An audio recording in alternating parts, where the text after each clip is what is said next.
So with that in mind, I want to bring Ryan Snyder, who's Senior Vice President and CIO of Thermo Fisher. Ryan's going to be talking about how when we look internally at Thermo Fisher of these problems, we realize that these problems are going to help us shape the strategy and the solutions that we're going to drive internally, help them shape what we're going to do externally with you guys to solve this problem.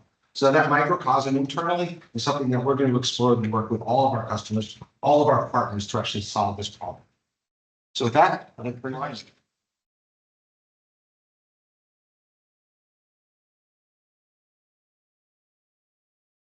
Perfect. Well, first of all, thank you. It's exciting to be here. And as mentioned, so my role in the company is I'm responsible for the digital and the IT strategy, both in terms of how we deploy it internally, as well as how do we bring that out to our customers through the products and services that we have. And so to some degree, this feels like a performance review because what I'm going to share is we're not quite there. And in fact, I don't blame myself because parts of our company are over 100 years old. So we're all inheriting technical debt, right? So this is the world that we live in.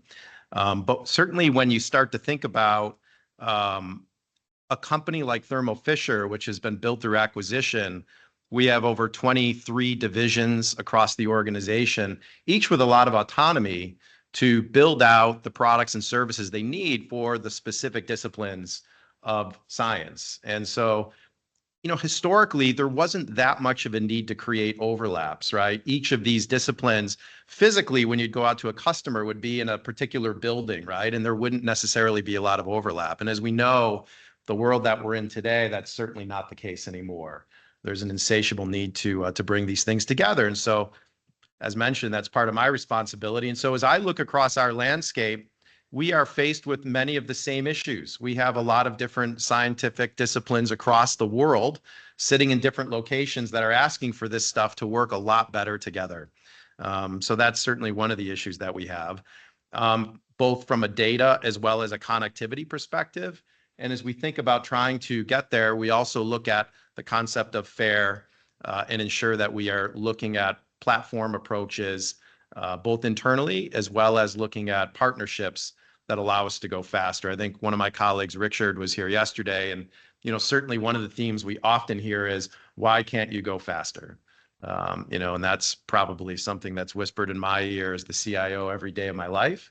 But it is something that I think it's important to think that way, right? Because ultimately the stakes are high, both in terms of how we look at it as a company, but also it's certainly core to our mission in terms of advancing science. And so right in our wheelhouse, if you will.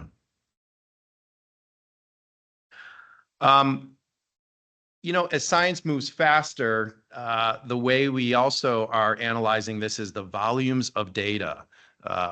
All I have to do is look at my cloud bill every year, and it only goes one way, bigger and bigger and bigger. So I know one group that's making a lot of money. But you know, the other way that we've been analyzing this is certainly how used is the data that we're storing. So while the volumes of data is just exponentially growing, when you sit down with each of the data science teams across the landscape that we have, and you ask the question, how much of this data is accessible? How much of the data are you leveraging?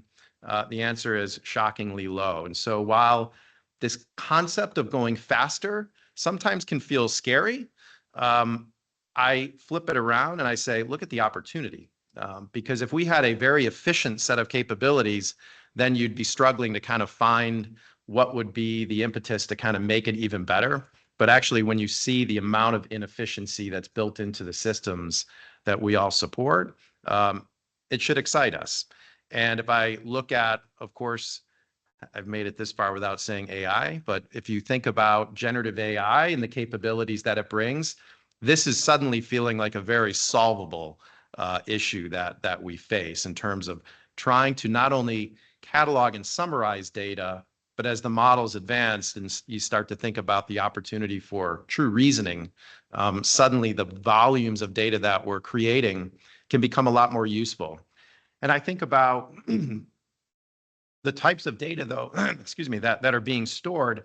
I think one of the problems that we're going to have in that gray area is the data that was being generated wasn't contemplating a generative AI world. And so I think that's one of the issues that we're going to face is, what's the value, what's the actual data quality that historically was being created? How do we go back and either supplement that data or change some of the processes that we have to ensure that the data sets that we're generating are going to be of value not only today, but anticipating future capabilities. And all of that is to say that at Thermo Fisher, certainly the way I look at it is we're true believers in connected platforms. Historically, again, that wasn't necessarily the case because some of these scientific disciplines that we supported were really so far apart. But increasingly, these are all getting closer and closer together, and that's driving a need to bring these data sets together. And as indicated, that's not only an impetus for us internally, it's also something that our customers are contemplating. And if I think about the conversations that I get pulled into, that certainly our commercial teams get pulled into, what are some of the reasons to overcome the inertia of bringing the issues together? There's these four that I would highlight. These aren't meant to be holistic, but certainly these four show up in a lot of the conversations. First and foremost, cybersecurity, right? With the vast array of the data being generated, both within our data sets as well as walking into our customers' world, the ability to secure that data. And of course, thinking about clinical trials or preclinical information when you've got patient data, the need to ensure that you have cataloged and documented all of that information in a way where when your head hits the pillow, you feel reasonably secure that the data that you've generated is safe, is certainly a reason for change. The second is kind of laddering back to the last slide is the insatiable need to generate more and more data sets, right? So one thing I've looked at internally at Thermo Fisher, I track the number of people with data in their job title, and it's almost asymptotic, right? The number of people that are consuming data, analyzing data, putting science behind the data is growing, and that's true of our customers as well as what we have internally. And so how do you feed that? So the ability to create more and more data for our customers is certainly top of mind.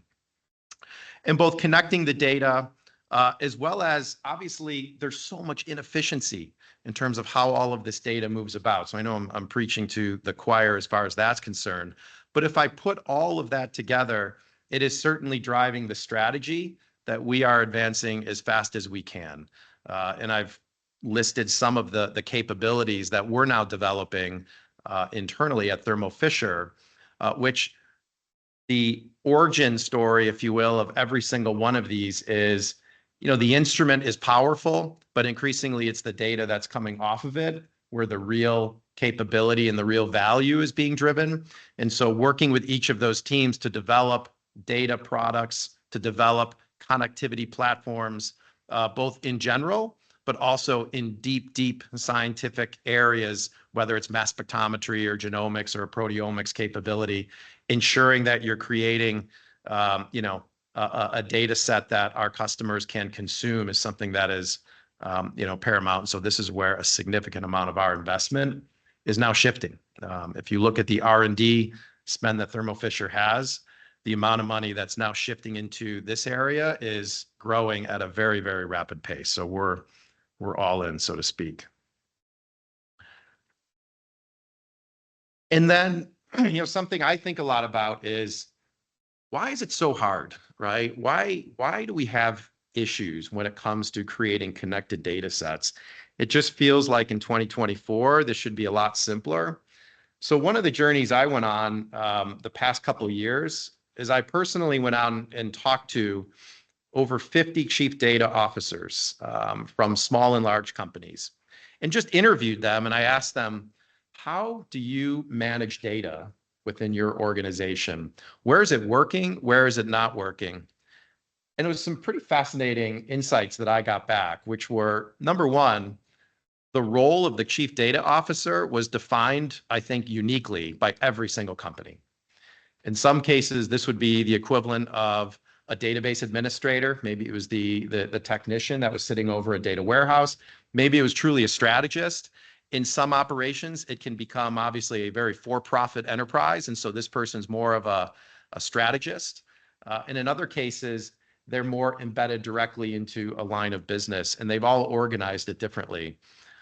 But as I dove into it, one of the questions I was trying to understand is, where is it working and where is it not working? And what I found is oftentimes from the concept of why is this data of value to the point where you're actually implementing a solution that's really hitting the nail on the head in terms of generating the value that's necessary, more often than not, the failure is driven by really a lack of understanding between very different sets of goals.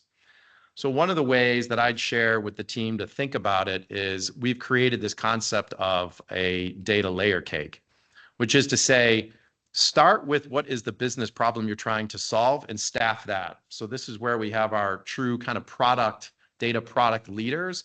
But these people may or may not really understand any of the technology that's underpinning that data set that's required, and that's okay, because their role in this data continuum is understanding where is the value, right? And by the way, that changes over time.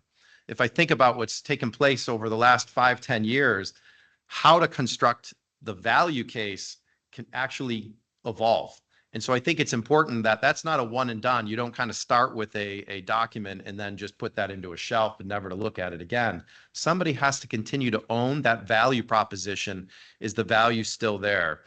And then how do you move down the layer is one of the things we've begun to do is create what I would categorize as truly blended teams. These are individuals who are both technical from an architecture perspective, less technical. They're more on the consumption layer, right? How do I build the data in a way that's useful? Because you can have the world's greatest data sets and you can do all the architecture and put it together brilliantly. But if you don't put it together in a way that is easily consumed, nobody's going to use it. So having both kind of, I'll call it the data designers, the architects, and those people kind of sitting and blended together that are connected to the people who understand the value is an important step to create. And then, of course, as you move farther down the stack, it gets closer and closer to kind of traditional IT. You have your layer where you're picking the tools. Do you have the right standards? Are you sourcing the data? Are you pulling it from the right source systems? And all the hygiene and data hygiene that goes with that. Ensuring that for each use case, you've developed that in a way where that's a sustainable model is something that we have found to create a lot of value. And we deploy that both for internal use cases, whether it's financial data, order to cash data, as well as data sets that are more scientific in nature.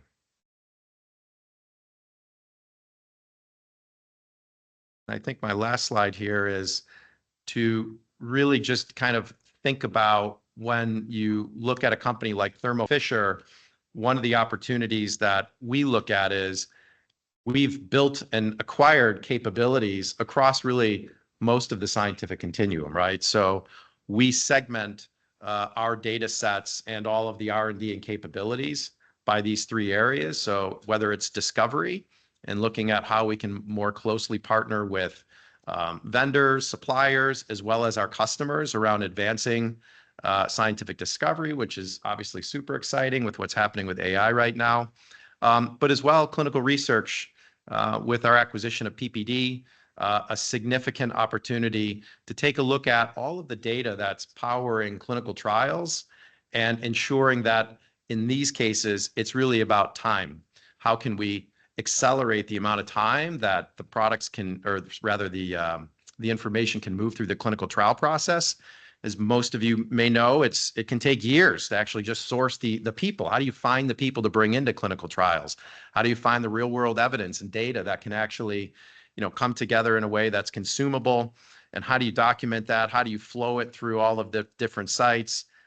Incredibly exciting, and a lot of capabilities being built and developed there, as well as all the way through production. So we are one of the world's leading manufacturers of therapies and products. And so, we look at that opportunity to accelerate and make more high quality batches within the production environment.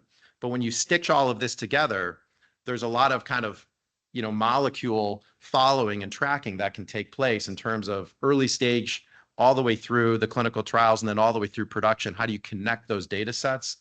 As we know, there's a significant amount of inefficiency in terms of how things move throughout the scientific process to ultimately bring a drug to market. And so creating those tech transfer connections and making sure all of these things continue to move at pace and accelerate the scientific process is certainly core to how we think about it. So with that, I'll pause and take a deep breath. And if there's any questions, I'll certainly take those. But excited to hear what the output of yesterday and today will be at Allotrope. So with that,